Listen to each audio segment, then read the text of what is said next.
Estoy agradecido de poder estar aquí en esta mañana. Vamos a continuar lo que nuestro pastor el otro domingo, el domingo anterior, nos estuvo enseñando de cómo elegir diáconos.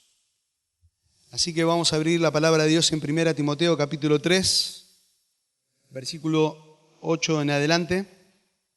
Les dejo saludos del pastor. Él está en un aniversario en una iglesia siempre me olvido del lugar, Pacheco, ahí está, en Pacheco. Así que les deja muchos saludos. Oremos, él también va a exponer la palabra de Dios allí. Y vamos a leer el texto y después vamos a orar pidiendo la guía del Señor en esta mañana. Versículo 8 del capítulo 3 de 1 Timoteo. Los diáconos asimismo deben ser honestos, sin doblez, no dados a mucho vino, no codiciosos de ganancias deshonestas, que guarden el misterio de la fe con limpia conciencia, y estos también sean sometidos a prueba primero, y entonces ejerzan el diaconado, si son irreprensibles. Las mujeres asimismo sean honestas, no calumniadoras, sino sobrias, fieles en todo. Los diáconos sean maridos de una sola mujer y que gobiernen bien sus hijos y sus casas. Porque los que ejerzan bien el diaconado ganan para sí un grado honroso y mucha confianza en la fe que es en Cristo Jesús. Oramos. Señor, gracias te damos por cantar a tu nombre. Cuántas bendiciones tenemos, Señor, a tu lado. Cuánta gracia recibimos cada día, Señor. Qué privilegio es ser parte de tu familia por los méritos de Cristo. Qué bueno es ser parte de tus ovejas, Señor, que tú has comprado con tu sangre. Y aquí estamos, Señor, frente a la autoridad de tu palabra, rogándote, Señor, que podamos estar atentos a tu voz, a no oír un predicador, sino a escucharte a ti, Señor, a través de la Escritura. Por eso, Señor, necesitamos de ti. Necesitamos de la guía de tu Espíritu cuando abramos la Escritura, que tu Espíritu nos abra el entendimiento y que de esa manera, Señor, poder llevar a la práctica lo que escuchemos en esta mañana. Gracias, Padre Santo, por tener esta libertad en Cristo de abrir tu palabra aquí, Señor, y rogamos que tú nos guíes. Necesitamos de ti, Señor. Oramos en tu nombre. Amén. Muy bien. Hoy nos toca hablar del versículo 11 y versículo 12, que dicen: las mujeres asimismo sean honestas, no calumniadoras, sino sobrias, fieles en todo, y los diáconos sean maridos de una sola mujer, que gobiernen bien sus hijos y sus casas. Pablo, como veíamos el domingo anterior, está pasando la posta ministerial, podemos decir, a dos jóvenes discípulos, tanto a Tito en Creta como a Timoteo en Éfeso. Y Pablo en el versículo 15 del capítulo 3 nos dice la razón por la cual escribe esta carta. Fíjense, el versículo 15 dice: para que si tardo, sepas cómo debes conducirte en la casa de Dios, que es la iglesia del Dios viviente, columna y baluarte de la verdad. Una de las cosas que Pablo le quería hacer saber a su discípulo amado Timoteo era cómo elegir líderes espirituales en la iglesia del Señor. Y entonces Pablo le nombra a Timoteo los requisitos de los diáconos, anteriormente a los ancianos. Y estos requisitos para servir no tenían que ver con talentos o habilidades particulares de cada persona, sino tenía que ver con personas con vidas piadosas. Personas con vidas piadosas. Dios no está interesado en lo que hacemos, sino en lo que somos. Por eso nombra los requisitos de los diáconos y de los obispos. Es interesante que el ministerio se edifica, hermanos, sobre la base sólida de un carácter piadoso y no sobre una base inestable, podemos decir así, de un carisma de una persona o la capacidad de una persona o la condición social de una persona. No. Por eso, a la hora de elegir diáconos, no tenemos que mirar su apellido, no tenemos que mirar su carisma personal, podemos decir así. No tenemos que mirar su talento natural, no tenemos que mirar su apariencia, sino tenemos que mirar su carácter piadoso. Su carácter piadoso. Como nuestro pastor nos hablaba el domingo anterior, vimos los requisitos o las responsabilidades espirituales de los diáconos. Y algo que aprendimos, por ejemplo, es que diáconos significa siervo. En el Strong, en la concordancia, la palabra diáconos deriva de la raíz diaco, que significa hacer mandado. Y se usaba para una persona que iba a hacer un servicio.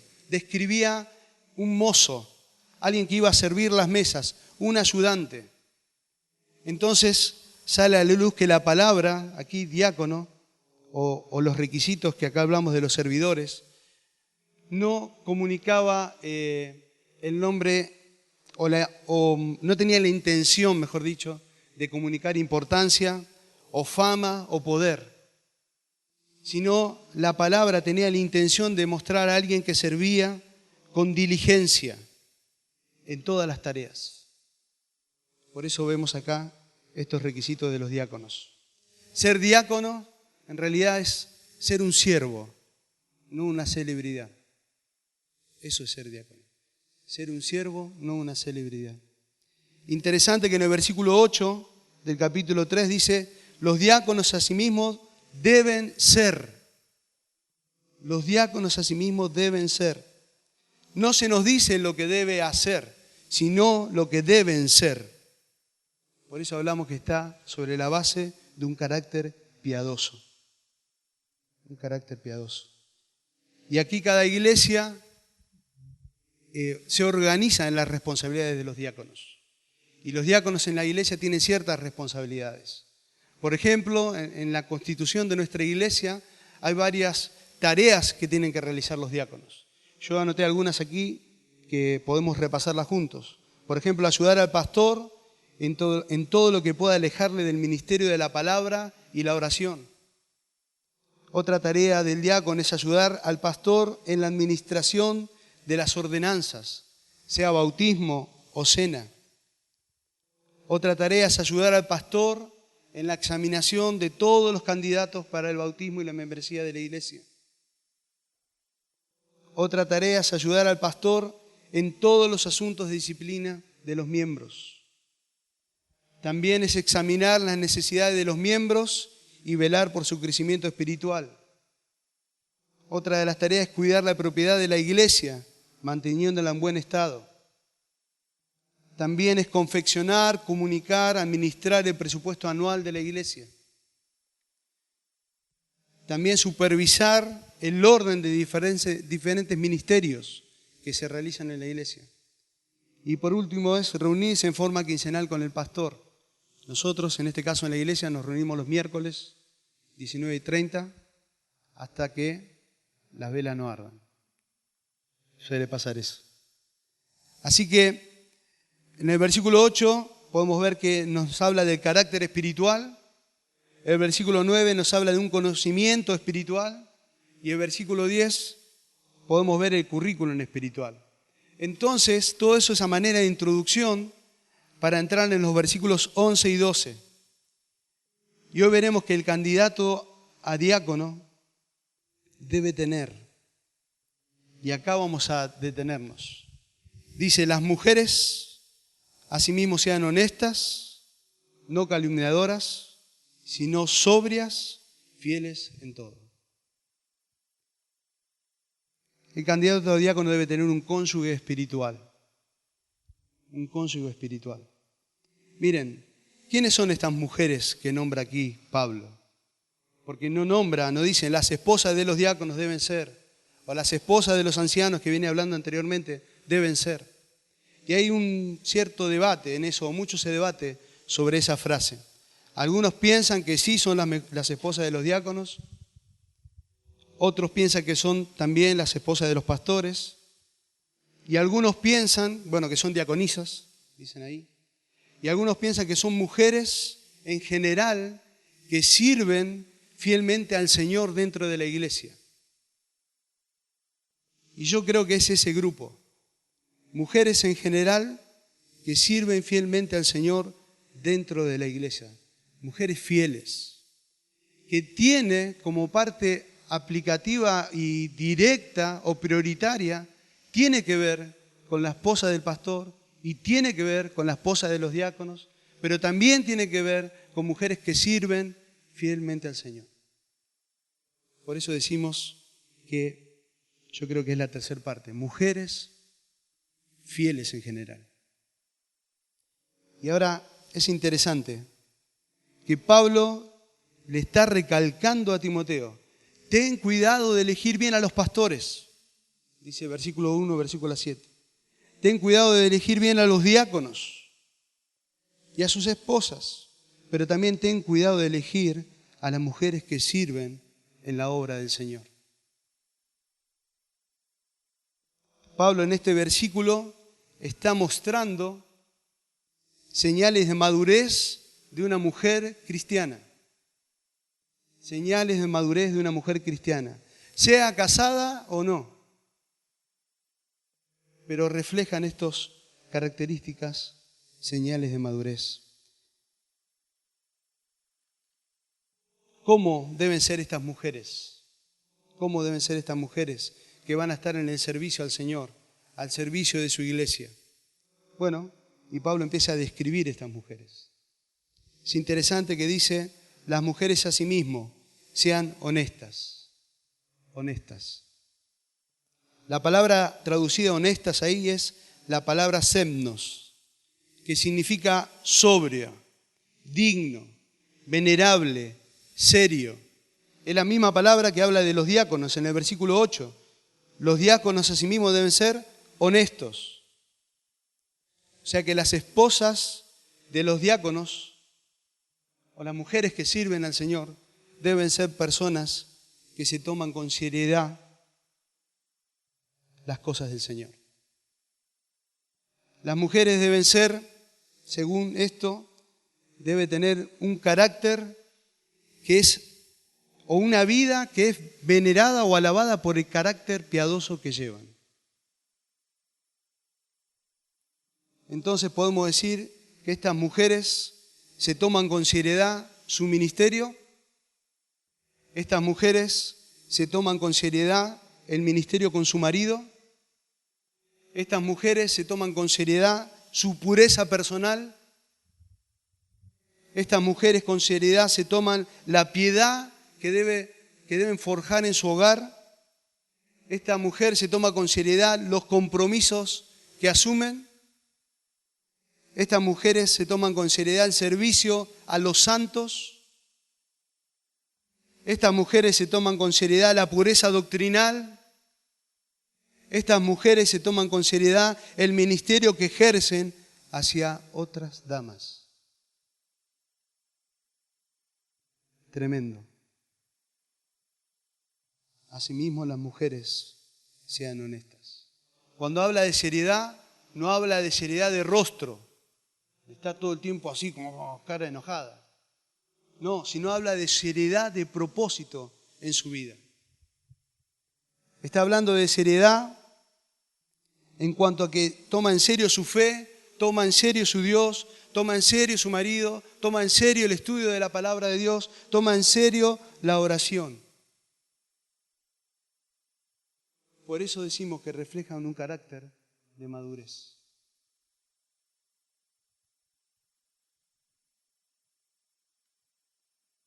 Y también tienen que ver, y siempre traemos a la luz cómo tiene que ser la esposa de un diácono o la esposa de un pastor, y también las esposas o las mujeres que sirven en la iglesia. Con seriedad de propósito.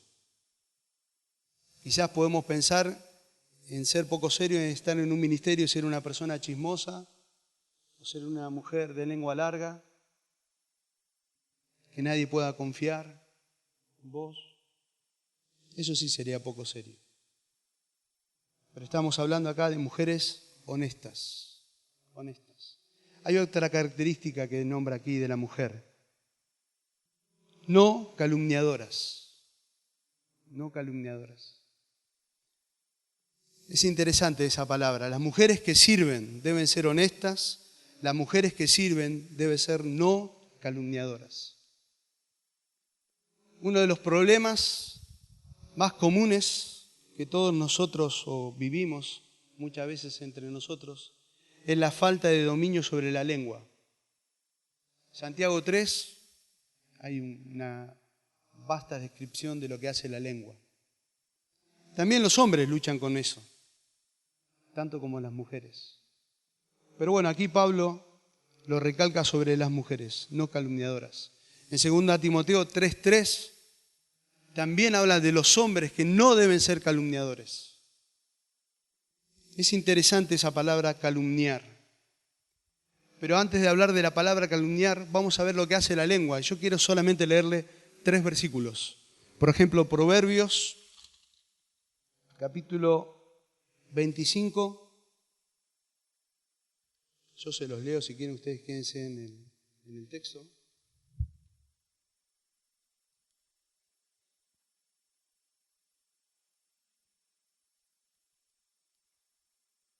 Versículo 18 dice: martillo y cuchillo y saeta aguda es el hombre que habla contra su prójimo falso testimonio. Capítulo 21, versículo 23 de Proverbios, dice: el que guarda su boca y su lengua, su alma guarda de angustias. Y el capítulo 18, el verso 21, dice: la muerte y la vida están en poder de la lengua, y el que la ama comerá de sus frutos. Tremendo el poder de la lengua. Y una de las características de estas mujeres es no calumniadoras. Es interesante la palabra calumniadora, porque la palabra ahí calumniadora significa diabolos. Eso significa. O sea que la calumnia es arruinar, por ejemplo, la reputación de una persona con datos falsos.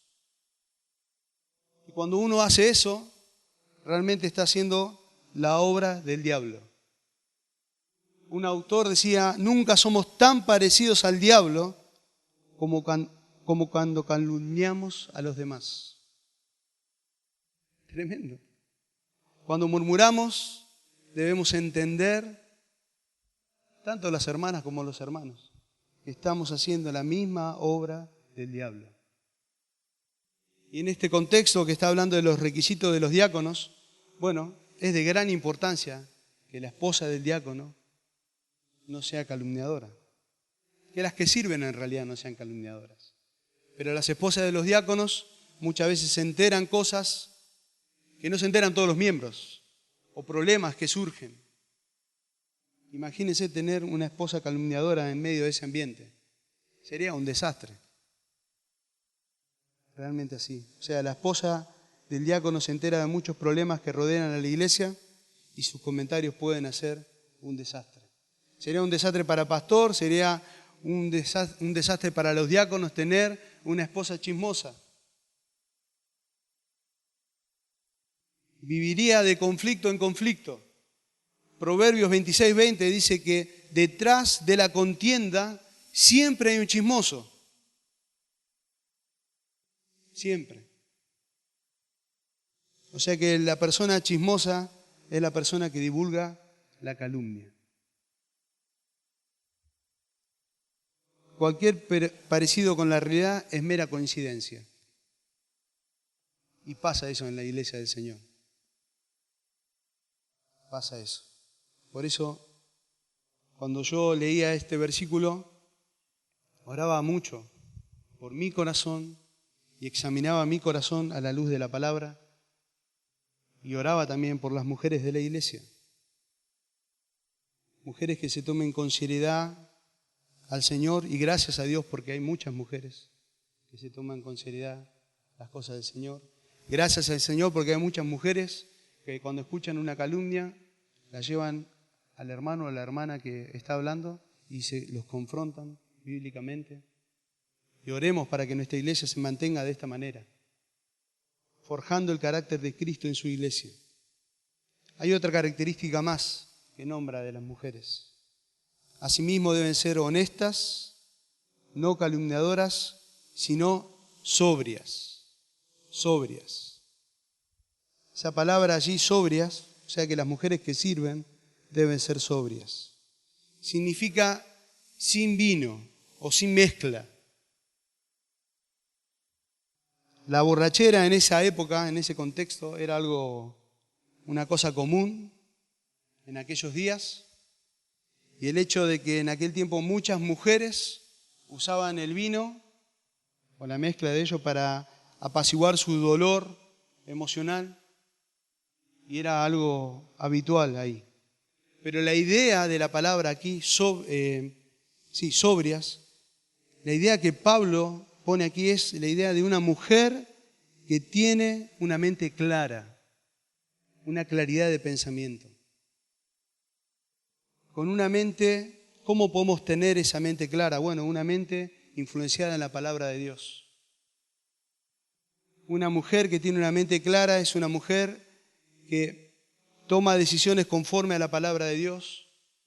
Una mujer con la mente clara es una mujer que sabe lo que es importante y qué cosas no son importantes para el Señor. Sabe lo que agrada y lo que no agrada al Señor.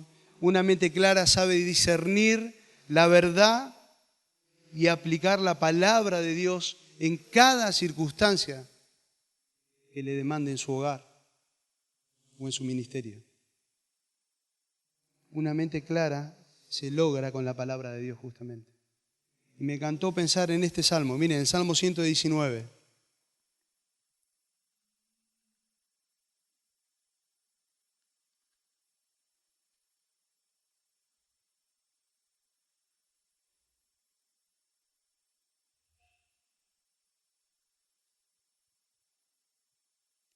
Versículo 97.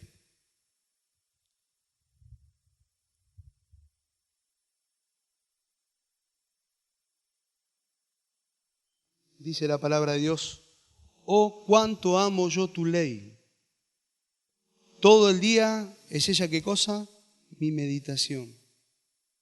Por consecuencia, dice, me has hecho más sabios que mis enemigos con tus mandamientos, porque siempre están conmigo. Más que todos mis enseñadores he entendido, porque tus testimonios son mi meditación. Más que los viejos he entendido, porque he guardado tus mandamientos. De todo mal camino contuve mis pies para guardar tu palabra. No me aparté de tus juicios, porque tú me enseñaste. Cuán dulces son a mi paladar tus palabras, más que la miel a mi boca. De tus mandamientos he adquirido inteligencia. Por tanto, he aborrecido todo camino de mentira. Qué bendición, hermanos, es tener mujeres que aconsejen con la palabra de Dios. Que cuando una joven va a pedirle un consejo, ella abra la Escritura y le aconseje de acuerdo a la Escritura. Que cuando tengan que dar un consejo matrimonial y hablar con otras esposas, diga lo que la Biblia dice, no lo que uno piensa. Que sepan darle dirección a su hogar con la palabra. Tener una mente clara en el consejo se logra a través de la Escritura. Como decía el salmista, me has hecho más sabio que mis enemigos. He guardado tu palabra, he obedecido tu palabra. Es mi meditación de día y noche tu palabra.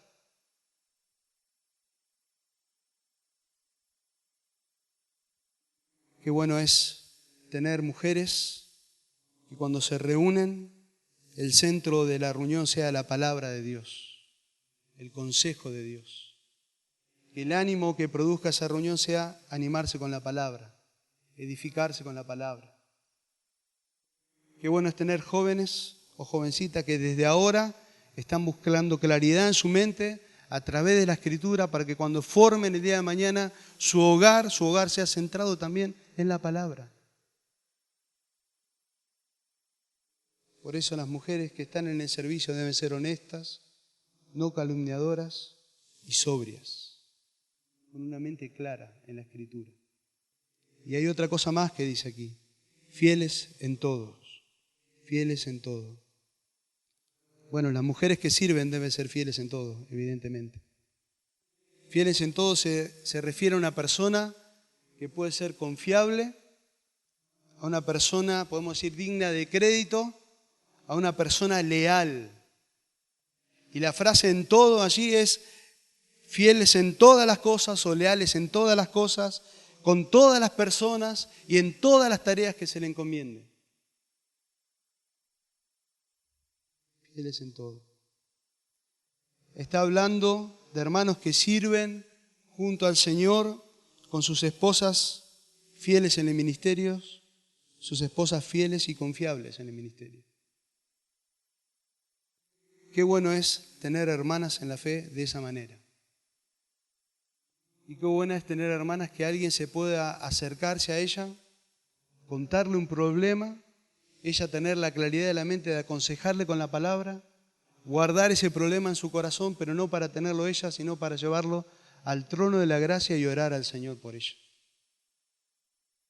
Qué bueno es que jovencitas puedan confiar en mujeres así,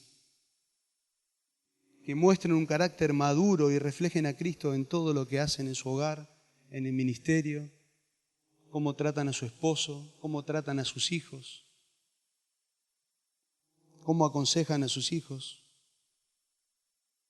Y qué bueno es que jovencitas que todavía no están casadas puedan tener estas prioridades en su vida. Fieles en todo, ser confiables. Y cuando vos les cuentes a alguien, algo a una persona, no se entere toda la iglesia. A mí me pasó una vez, no con una mujer, ¿no? Estamos hablando en el contexto de fieles en todos, que yo le compartí, no acá en esta iglesia, en otro lugar, yo era jovencito y le compartí un problema puntual a la persona que me aconsejaba bíblicamente. Eso se lo habré contado un martes. Un domingo llego a la iglesia, todo contento, y veía hermanos que me abrazaban. Estamos orando por vos. ¿Qué pasó? Dije. Y así, venía otro, me palmeaba. Bueno, la cuestión es que este hermano se tomó el atrevimiento de contar eso íntimo que yo le había vibrado el corazón, en contarle a un montón de gente. Y más de la mitad de la iglesia sabía lo que me pasaba. Me decepcionó realmente eso. Pero qué paz nos da cuando nosotros confiamos en personas fieles, que aman al Señor, que nos van a instruir con la palabra, que nos van a aconsejar y saber que lo que le contamos seguro lo van a llevar al altar del Señor en oración y van a estar interesados en nuestras vidas y nos van a preguntar y nos van a volver a aconsejar y nos van a volver a escuchar y nos van a animar a permanecer fieles, porque ellos lo demuestran con su carácter, con su carácter. Fieles en todo. Por eso es tan importante, hermanos, que a la hora de elegir diáconos también debemos considerar la conducta de su esposa. También debemos considerar la conducta de su esposa. Versículo 12. Los diáconos, asimismo, sean maridos de una sola mujer, que gobiernen bien sus hijos y sus casas.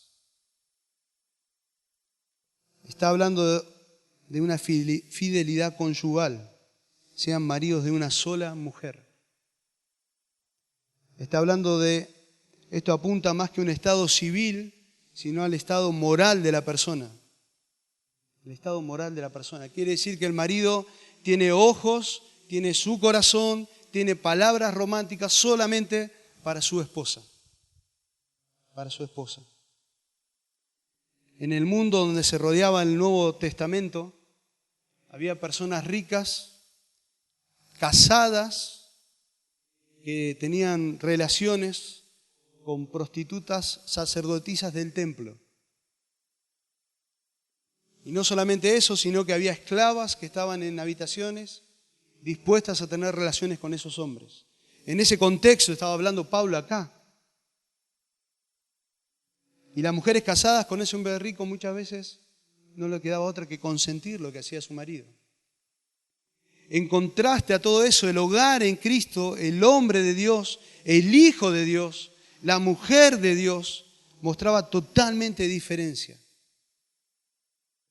Y la diferencia era marido de una sola mujer. Debían ser líderes y deben ser líderes de una sola mujer.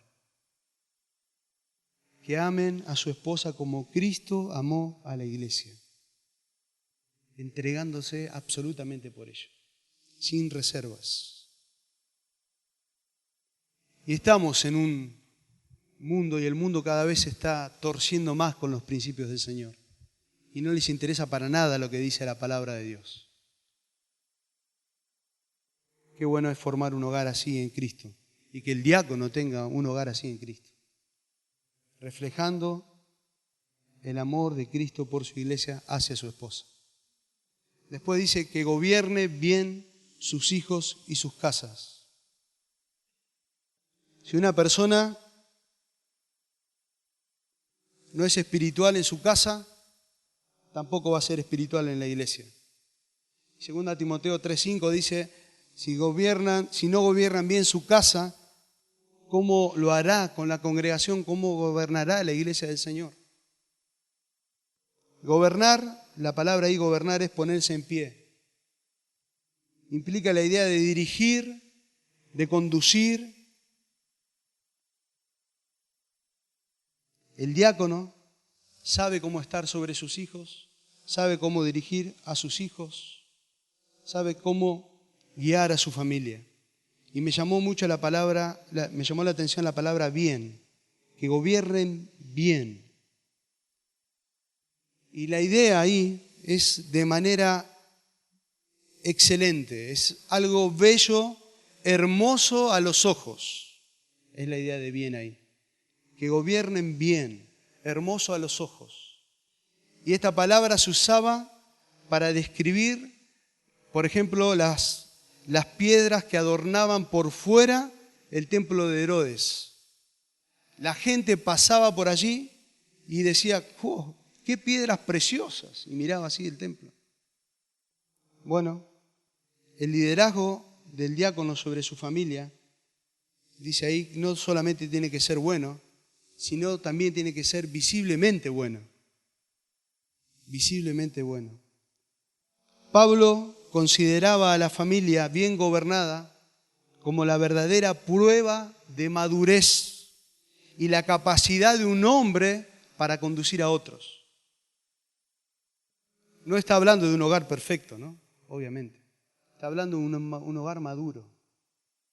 Y un hogar maduro es un reflejo que puede ese hombre dirigir o conducir en la iglesia. Entonces nosotros tenemos que tener cuidado.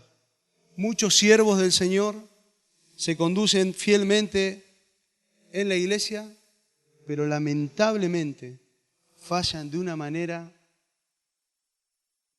terrible en cuidar la vida espiritual de la familia.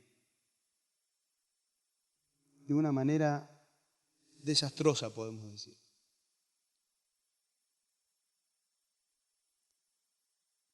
Me encantó leer un ejemplo sobre la familia. Dice que la familia es el laboratorio donde Dios forma piedad. La familia es el laboratorio donde Dios forma responsabilidad. La familia es el laboratorio donde Dios nos forja la paciencia. La familia es el laboratorio donde Dios nos enseña el amor. La familia es donde Dios nos forja el liderazgo en el carácter, forja el liderazgo en el carácter de sus siervos. Allí, dentro de la familia, se aprende a resolver conflictos interpersonales, se aprende a administrar el dinero, se aprende a perdonar ofensas, se aprende a aconsejar con la palabra, se aprende a servir en tareas que no hacen a nadie famoso, se aprende a disfrutar de victorias que nadie aplaude. Allí, en ese laboratorio tan precioso, el Señor te enseña a amar, a servir y a dar. Todo lo que la persona precisa aprender para ejercer el diaconado en el laboratorio del Señor. Tremendo. Los diáconos sean maridos de una sola mujer que gobiernen bien sus hijos y sus casas.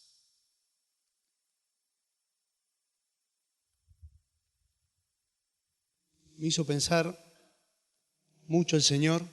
Eso es bueno, que el Señor me haga pensar de vez en cuando. Me hizo examinar.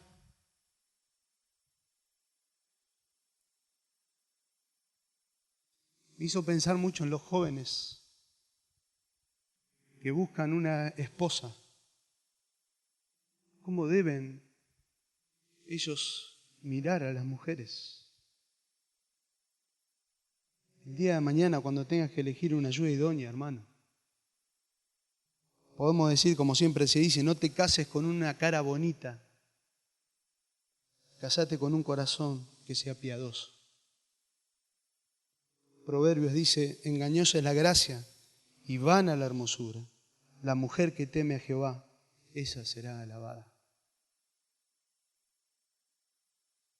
Pensando en la familia, pensaba en los hijos. Ya tuvimos una serie que nuestro pastor nos fue guiando a través de la Escritura lo que significaba la familia. Pero pensando en los hijos, hijos que obedezcan y honren a sus padres. Padre que honre a sus padres. Si sos un hijo rebelde, desobediente, quizás estás impidiendo que tu papá pueda llegar a ser un pastor o un diácono, por ejemplo. Y si ya tu papá es pastor y es diácono, quizá tu testimonio pueda ser la causa que él queda fuera del ministerio. Si hablamos en torno de la familia, hablamos de esposos. Uy, el Señor me tiró la oreja a mí, bastante. Esposos que dediquen tiempo a cuidar su matrimonio. Dedicar tiempo a cuidar su matrimonio. Una vez, cuando yo era joven y muy recién casado, un misionero, uno de los misioneros que fundó aquí la iglesia, don Ivor, yo estaba en Bernal sirviendo al Señor, él me pidió permiso para ver mi agenda. Entonces me abrió mi agenda y empezó a mirar actividades. Yo lo veía que él hacía así, todo el tiempo hacía así con la cabeza. Estuvo bastante revisando mi agenda, pero me lo hacía con amor, ¿no? Entonces después dice, yo veo un gran problema en tu agenda, me dice. ¿En serio? Sí. ¿Dónde está el tiempo con tu esposa? ¿Dónde veo que en tu agenda tu esposa es importante? Y la verdad que me pegó un cachetazo tremendo. ¿Por qué? Porque uno cuida el ministerio y quiere estar con personas y ama a la iglesia del Señor. Pero Dios te puso el principal ministerio al lado que tenés que cuidar. Primera Pedro, yo se los leo, 3:7, versículo muy conocido. Dice, vosotros maridos, igualmente vivid con ella sabiamente, dando honor a la mujer como a vaso más frágil y como coherederas de la gracia de la vida, para que vuestras oraciones no tengan estorbo.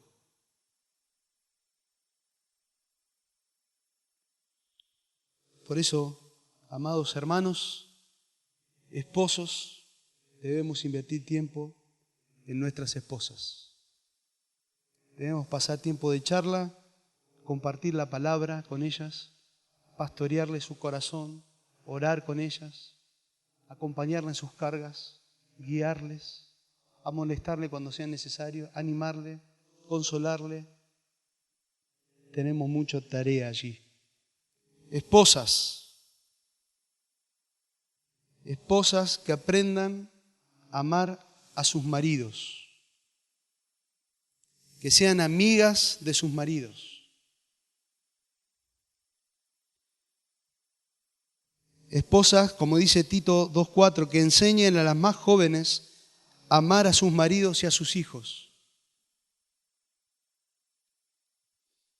Esposas que aprendan a acompañar a su marido en todo. La ayuda idónea que dice Génesis, capítulo 2, verso 18. Cuando hablamos de acompañar, hablamos de apoyarlo. La idea es que te pegues a él, que lo animes, que lo ayudes a crecer, que lo acompañes donde te den tus fuerzas en el ministerio, escuchándole, porque la carga muchas veces es grande, animándole, dándole un consejo. Las mujeres con sus esposos suelen tener esa visión que muchas veces el esposo no tiene y dan justo con la tecla y muchas veces terminan diciendo, te lo dije, te había avisado. Tal cual. Esposas que aprendan a cuidar a sus esposos. Lo que está haciendo el diablo en este tiempo con la familia es tremendo. Cómo Satanás distorsionó todo lo que es una familia en Cristo. Y ya lo venimos viendo por varios domingos. Cómo nosotros nos debemos estar alerta con nuestro hogar. En cómo está nuestra esposa, cómo está tu esposo, cómo están tus hijos creciendo en el Señor. Que gobiernen bien. ¿Se imaginan un hogar donde el centro sea la palabra de Dios? Donde sus hijos vayan creciendo en el camino del Señor, con hijos obedientes. Una esposa que te hable en amor, que te exhorte con amor. Y que alguien que no conoce al Señor entra a tu hogar y ve tu hogar. Y que vea a Cristo en tu hogar. Decime si ese hogar no va a llamar la atención. Yo creo que sí. A mí me pasó. Yo vengo de un hogar, de un contexto que ninguno de mis hermanos ni mis padres ignorantes del Señor. Pero yo iba a familias forjadas en la fe, familias grandes, y me sorprendía. Y Dios me ministraba y me enseñaba y aprendía. No familias perfectas, sino familias que moldeaban el carácter de Cristo día a día. Ahora, uno puede pensar que, bueno, ¿qué hacemos con todo esto? Me encantó pensar en un salmo. Quizás nosotros venimos con hogares diferentes. Quizás uno se convirtió al Señor, se arrepintió y bueno, tiene un hogar sin Cristo ahora. O su esposa no está interesada en las cosas del Señor. O quizás vos estás lejos en este momento del Señor. Pero un salmo que me llevó a orar fue el Salmo 86, versículo 5, que dice, tú, Señor, eres bueno y perdonador, y grande en misericordia para con todos los que te invocan. Tú, Señor, eres bueno y perdonador, y grande en misericordia para con todos los que te invocan. Quizás hoy la palabra de Dios te llevó a examinar tu corazón, y quizás hay muchas cosas que mejorar, muchas cosas que cambiar, quizás muchas cosas para fortalecer. Qué bueno es saber que cada vez que recurrimos al Señor, Él nos perdona, Él nos consuela, que tiene una grande misericordia para con nuestras vidas y que está atento a nuestras oraciones. Qué bueno es saber eso, hermanos. Oremos al Señor, podemos orar al Señor para que Él enderece lo torcido que quizás tenemos en nuestra familia o lo torcido de nuestra vida. ¿Por qué? Porque Él es grande en misericordia.